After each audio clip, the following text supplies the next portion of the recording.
People of God, one of the things that we can be thankful for about this current administration in the White House is that there is an unapologetic focus on the health and well-being of the family. First Lady Michelle has tackled the problem of obesity in our children. The president himself did more in 1 year than did the former resident, who declared that no child would be left behind and subsequently left every child behind.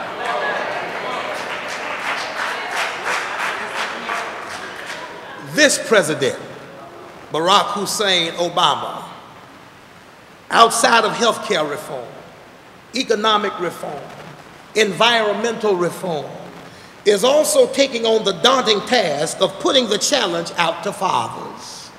Now, this was really something he started back in the year 2008 when he was actively engaged in his bid to become the 44th president of these United States of America. And in the midst of his campaigning, he made a stop in his hometown of Chicago at the church of Bishop Brazier, the Apostolic Church of God. And in his morning message on Father's Day, he discussed the family. And in this particular speech, he began to give out some of the effects of fatherlessness in terms that were quite sad and even mournful, you all. Listen to some of these statistics that President Obama read off at that time. He said that children without a father are 5 times more likely to grow up in poverty. They are 7 times more likely to commit crimes. He said by statistic that 78% of men who are in prison don't have a relationship with their father. Young people who do not have their father involved in their lives are 9 times more likely to drop out of school and 20 times more likely to end up in jail. Young people, he said, who do not have the presence of their father in their lives are more inclined to have behavioral problems and are 7 times more likely to run away from home.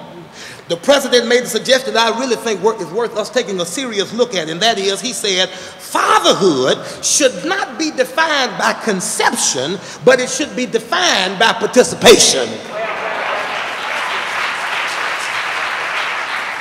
In other words, you are not a father just because you donated sperm, but you are a father because you took care of the seed. Come on, talk to me, somebody. There is an attorney by the name of James Gross who wrote an essay in 2004 entitled A Father's Rights. He argues that the Constitution of the United States protects the rights of fathers. He says fathers have rights that cannot be taken away. Attorney Gross went on to name some of those rights, Reverend Loggins. He says the father has the right to influence his child. The father has the right to be involved in the life of his child. The father has a right to interact with his child. The father has a right to nurture his child without the harassment of the other parent. He said that the father has a right to determine the environment that the child will live in. The father has a right to oversee scholastic and medical records. The father has a right to have custody, care, control, and visitation. The father has a right to determine the child's faith and how that faith is going to be practiced during the formative years. He said the father has a right to determine the child's doctor, the child's dentist, and the child's treatment. He said the father has a right to guide that child and determine what's in the best interest of that child during his young age. But Attorney Gross did not stop there. Watch this. He went on to suggest that no father should ever be too excited about his rights when he forgets his responsibilities. He says, while it is true that every father has a right, he gets more credit for handling his responsibilities. He said the responsibility to provide food, clothing, and shelter without using the provisions to do so as a tool to get back at the baby's mama. He has a responsibility to protect that child from hurt, harm, and neglect. And he concluded by saying that real fathers don't get caught up on their rights, but rather they're passionate about their responsibilities. Come on, talk to me, somebody. Listen, let me put your mind at ease. Don't worry, brothers, I got you. We're going to shout more than the ladies today. Watch what I tell you. I got you covered today. I got you.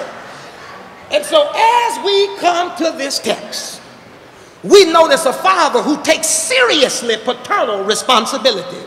In this text, we meet a father by the name of Jairus, who is coming to Jesus on behalf of his sick daughter who is at home dying. Don't miss that now. We have a father by the name of Jairus who is coming to Jesus on behalf of his sick daughter who is at home dying. Notice, if you please, in the text that there is no hint of a mother in this setting. Now, I'm not suggesting that the girl does not have a mother. I'm just saying that she's not mentioned. Are y'all praying with me? I need to point this out, you all, not to be a hater on the mamas, but rather because we so often applaud mothers who are stepping up to the plate, and the text suggests that there are some real fathers out there who are standing, watching, doing what they need to do on behalf of their children. 3 brothers should have shouted for yourself right there. It ought to be at least 5 fathers that hollered amen. See, listen, it is, and the reason I say this is because it is time out for hearing about what men are not doing. Especially when we have some real men who understand that if you call yourself leading and nobody is following, all you're really doing is taking a long walk. Talk to me, somebody. And sisters, watch this. Let me ease up on you, sisters. God has not called you to beat the man down for what he's not doing, but you ought to lift him up for what he is doing. And if you will pray about the things that he is not doing, God might step in and show you that you can do more by praying for him than talking down to him. I wish I had one brother that would say amen.